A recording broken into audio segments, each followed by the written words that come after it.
মেরাজ থেকে হুজুর ফিরে এসেছেন সকালবেলায়, ফজরের নামাজ পড়ে বসেছেন কাবা শরীফে, তিনি বসে আছেন। তো তখন আবু জাহেল এসে বলছে, মুহাম্মদ সাল্লাল্লাহু আলাইহি ওয়াসাল্লাম, প্রত্যেক দিনই তো নতুন নতুন কথা কও, আজকে কোনো নতুন কথা আছে? হুজুর বললেন, হ্যাঁ নতুন কথা আছে। কি? বলে, এই তো শেষ রাত্রে জিবরাইল আসছিল, আমারে নিয়ে গেল বাইতুল মুকাদ্দাসে, জেরুজালেমে গিয়ে নামাজ পড়লাম, ওইখান থেকে মহাকাশ পাড়ি দিলাম, 7 আকাশ পাড়ি দিলাম, সিদরাতুল মুনতাহা গেলাম, আরশে আজিম ভ্রমণ করলাম, আল্লাহর সাথে কথা কইলাম, জান্নাত জাহান্নাম দেখলাম, তারপরে আবার এই আয়েশা নামাজ পড়িয়া তোমাদের সাথে কথা বলতেছে। আবু জাহেল কয় যে, খাইস, যাও, মাথাটা একটু ভালো ছিল, এখন তাও সর্বনাশ হয়ে গেছে। কয়, মুহাম্মদ সাল্লাল্লাহু আলাইহি ওয়াসাল্লাম, তুমি যা বললা এই কথাটা আমি কি হুবহু মানুষের কাছে বলবো? হুজুর বলছেন, অবশ্যই বলো গিয়ে।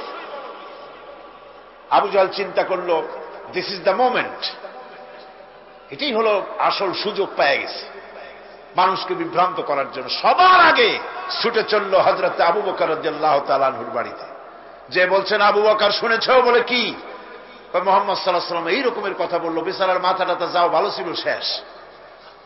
হুজুর বলছেন, আবু জাহেল, আমার রাসূল কি এরকম বলেছেন? আবু জাহেল বলছে, আমার নিজ কানে শুনে আসলাম, এখনো তিনি সেখানে বসা। হযরত আবু বকর বলেন, আবু জাহেল, আমার আল্লাহর নবী তিনি যদি এরকম কথা বলে থাকেন, তাহলে আমি কোন সন্দেহ পোষণ করি না, অবশ্যই আল্লাহ রাব্বুল আলামিনের হাবিব যা বলেছেন তা সত্য।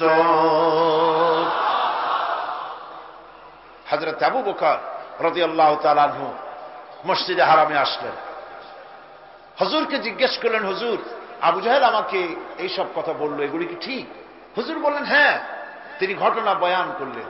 হযরত আবু বকর বললেন, হে রাসূল, আপনি যা বলেছেন সত্য বলেছেন, আপনার মেরাজ ঠিক হয়েছে, সঠিক হয়েছে, সন্দেহ নাই। হুজুর বলেন, আবু বকর, তুমি তো শুধু আবু বকর নাও, তুমি সিদ্দিক। সত্যকে যারা অকুণ্ঠ চিত্তে অকুণ্ঠ চিত্তে দ্বিধাহীন ভাবে যারা সত্যের সামনে মাথা নত করেছে, গ্রহণ করে নিয়েছে, দ্বিমত পোষণ করে নাই, কোন রকমের দুষ্ট বুদ্ধির আশ্রয় গ্রহণ করেনি, উল্টাপাল্টা করেনি, এই সমস্ত মানুষেরই হলো সিদ্দিক। আর এদের দলকেই সিদ্দিকিন বলা হয়। তাহলে নবিয়্যিন, সিদ্দিকিন, এনারা হচ্ছেন নেয়ামত প্রাপ্ত।